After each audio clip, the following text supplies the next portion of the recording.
going to be working on the back surface of your arms, your triceps, shoulders, and working on elongating the spine to help you feel it's much easier to support yourself in this upright position, as so many of us are getting a little bit tired and feeling very compacted. We have a small Pilates ball here to work with, but if you don't have one, you can just work on your front on the mat. I thoroughly recommend that you watch this first, then you put the video back on and follow along with your device within easy reach so you can see what's going on.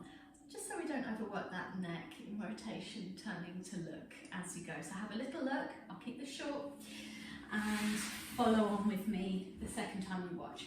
So we're going to be popping the ball on the upper chest. You can play around with whether it's just below the collarbones here or a little further down lined up with the armpits.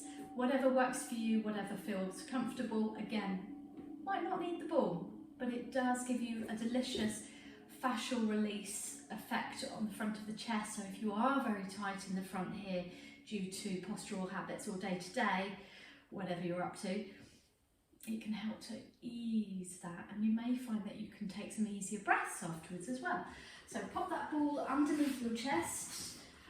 For me, I'm happier with my legs parted because that helps with balance. You could be parallel or gently turned out, heels in, toes out. Any lower back issues, you may want to gently tuck the tail, engage your glutes, just find a bit of length in that low back, a little bit of energy in the tummy. So keep those tummies strong, and you may want to put the forehead on one or two fists, elbows out to the side.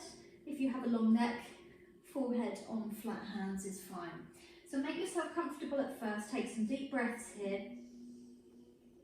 We've done this before in one of my other videos, so feel free to pause the video and take even longer if you need to. Every time you breathe in, you'll feel a slight lift, increased pressure, and then as you exhale, you're going to melt either side of the ball, and you may find you have to move your elbows, your arms, as you start to relax into the ball and feel that gentle pressure doing what it's supposed to be doing. Okay, moving on from here, we're going to wake up those triceps. You will know you've got triceps tomorrow in a good way. So I'm going to roll slightly forwards, making sure I'm centered on the ball, and drop my head down so I can just about touch my head on the floor, and melt the shoulders either side of the ball, still keeping a little bit of tone in the bum, tailbone tucked, belly button drawn in, just in case you tend towards a dip in that lower back region. Completely flopped out. Then glide the shoulder blades together, melt the shoulder blades down the back, lift the head off, so we're in an elongated position with the gaze down to the mat, opening the palms to the floor as if you're skydiving. And take deep breaths as you hold this position.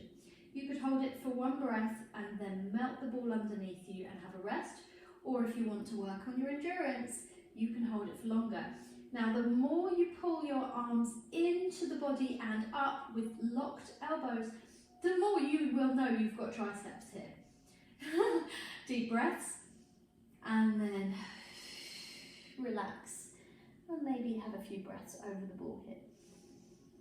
You may feel some interesting nervy sensations as the ball presses into the body. Don't worry about it, don't judge, just notice. And again, shoulders melting down the back, together and down the back. Shine a beam of light out of the crown of the head towards the opposite wall. Straighten those elbows, draw the shoulders, open, open, open. Still looking at the floor, feeling length in the neck. No pinch in the back of the neck here, no lifting of the chin.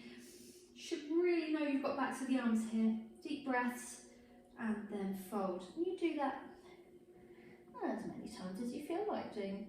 Obviously don't overdo it, you shouldn't be in agonies. I'll leave that at just a couple, and then do try and find some length in the spine afterwards in the opposite direction. So either a cat stretch with slightly relaxed elbows so we're not overworking those pecs, and release,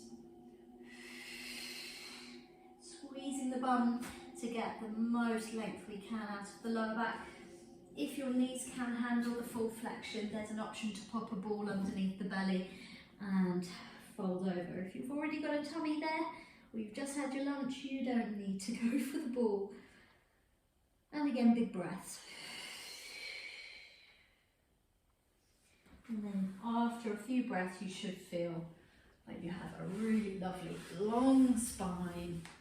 You should be aware of the tone and the strength in the back, and it should feel just a little easier to pull yourself up into an upright vertical position with all those gentle, easy curves in the spine.